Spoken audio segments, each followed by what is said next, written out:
Examples of this are copyrights, which give an author or a film director the exclusive right to produce or replicate a particular form of media.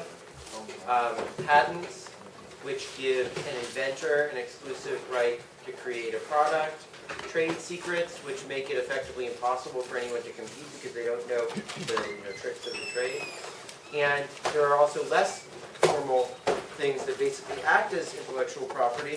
One of those is that, even though you can buy a replica that no one in this room could tell the difference between a classic Picasso and a replica made in Shenzhen, China. In reality, a lot of people are willing to pay a huge amount of money for the original Picasso because they think that there's some value to something authentic, and that creates a lot of value for being the original person who created something, even if it's possible to imitate it. And that's effectively a form of intellectual property. So intellectual property is one of the oldest tools of economic policy. It dates back at least to the 7th century BCE Greece. And today we're going to learn about the trade-offs involved in intellectual property, as well as its relationship to the theory of optimal criminal justice.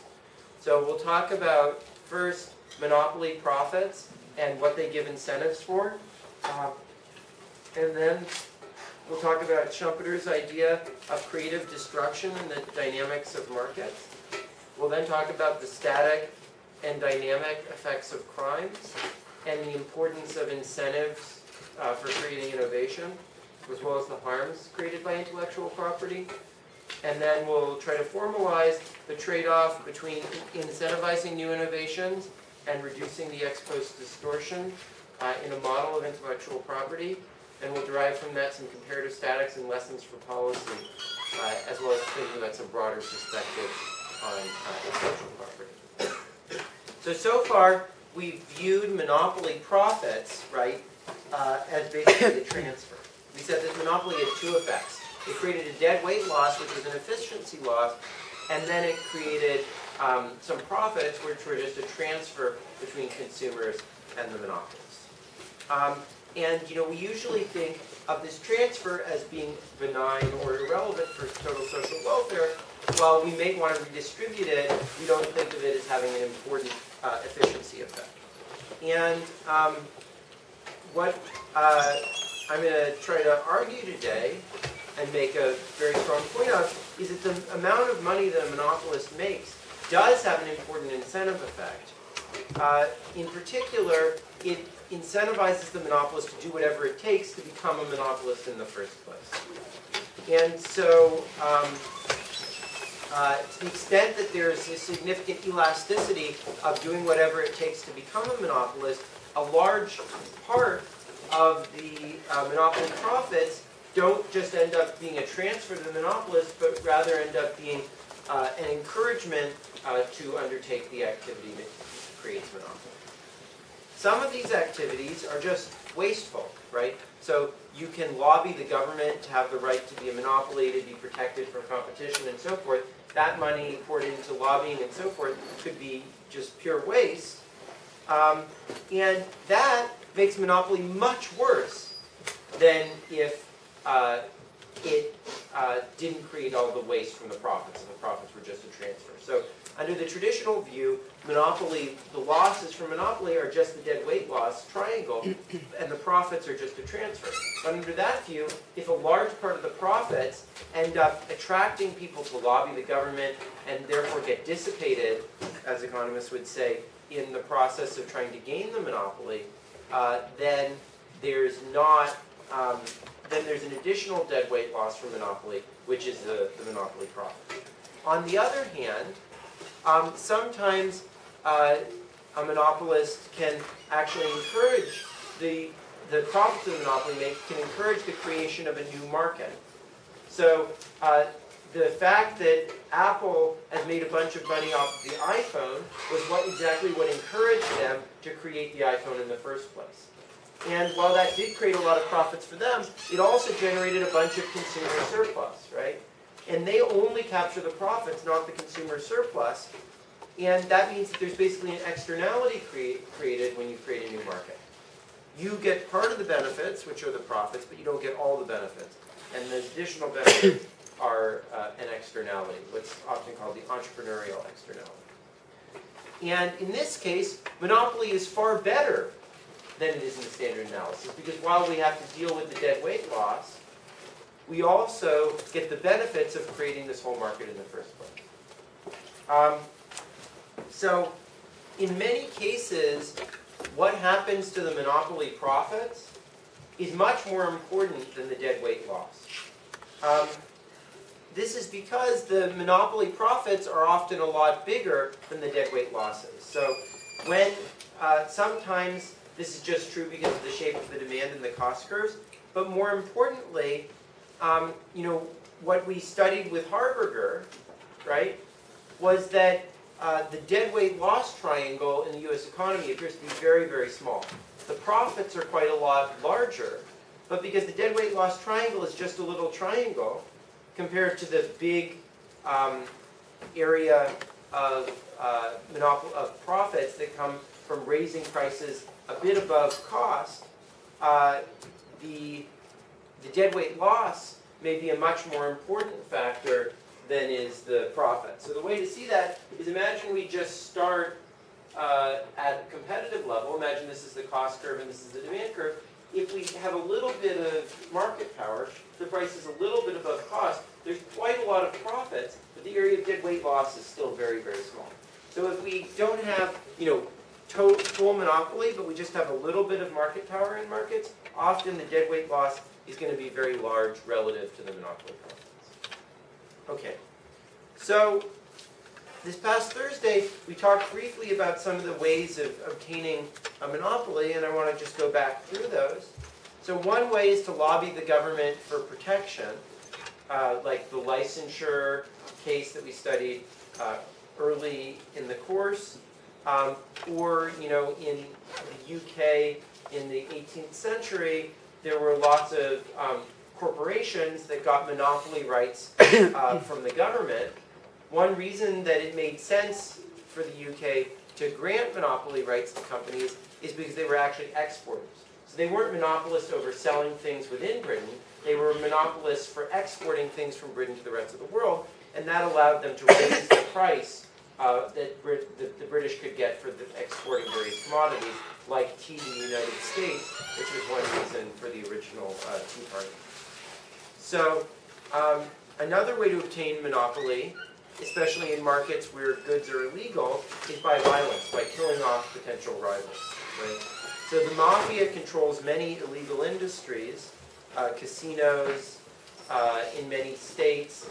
Even in states where gambling is legal, the mafia sometimes controls and uses violence to maintain control over gambling industries. Some firms in legal markets do similar things using what are called exclusionary practices. You can also obtain a monopoly by forming an illegal cartel in a legal industry. So antitrust laws make this difficult in the United States, but there aren't antitrust laws necessarily all over the world, and there wasn't really in Europe prior to the formation of the EU. So in the 60s and 70s, you could basically form a legal cartel in Europe and even have your cartel agreement enforced by the government. And even when this isn't possible, there still are quite a few cartels formed. For example, in the vitamin industry in the United States, there was recently, a few years ago, a giant case about the formation of a cartel. Mergers can also be a way of forming a monopoly. So the government has to review when companies want to merge, but it doesn't always catch all the ones that are anti-competitive.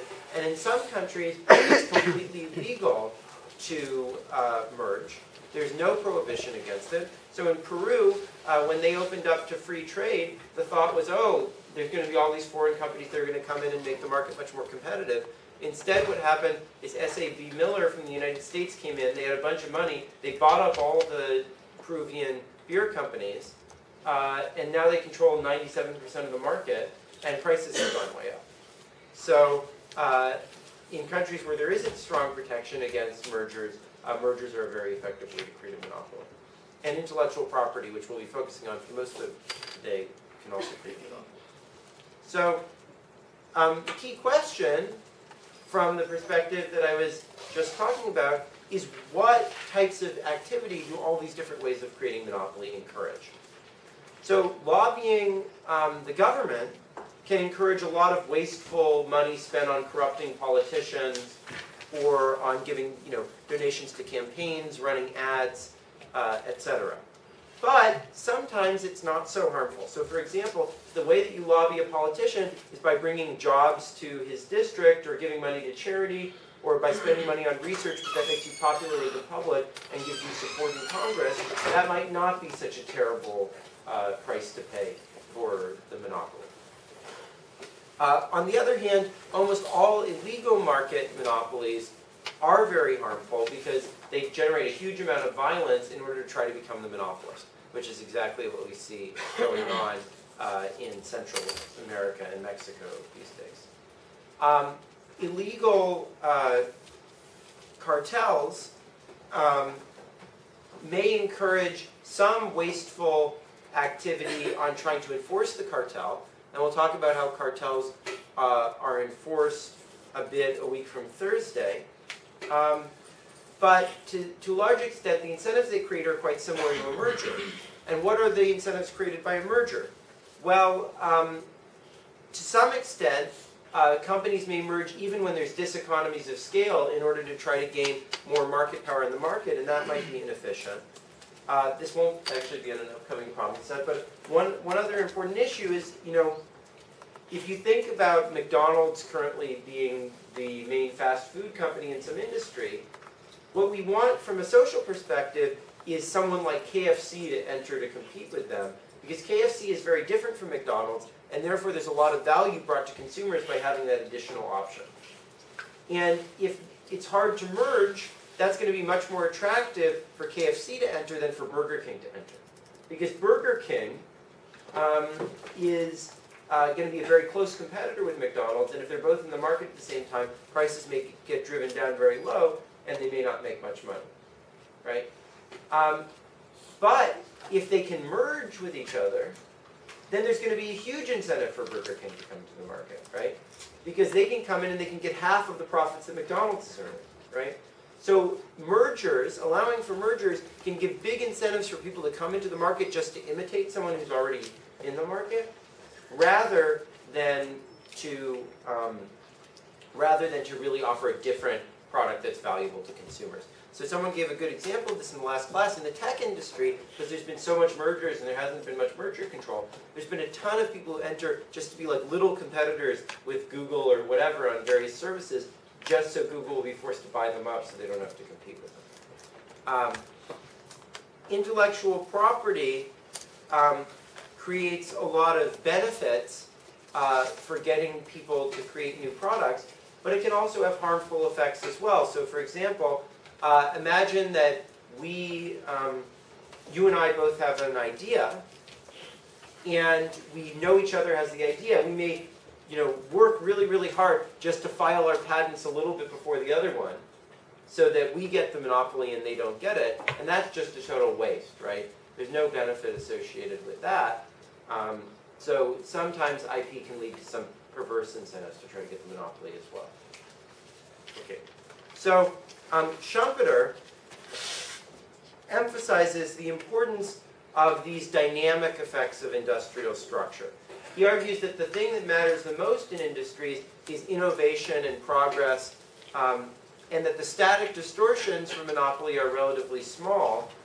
The real power of capitalism is not that because competition drives prices to marginal cost, but rather the constant creation of new products. That's what's really driven the improvement in living standards from the middle of the 18th century to today, is not that prices have been equal to cost, but that there's constantly these new products being created that change the way that we live.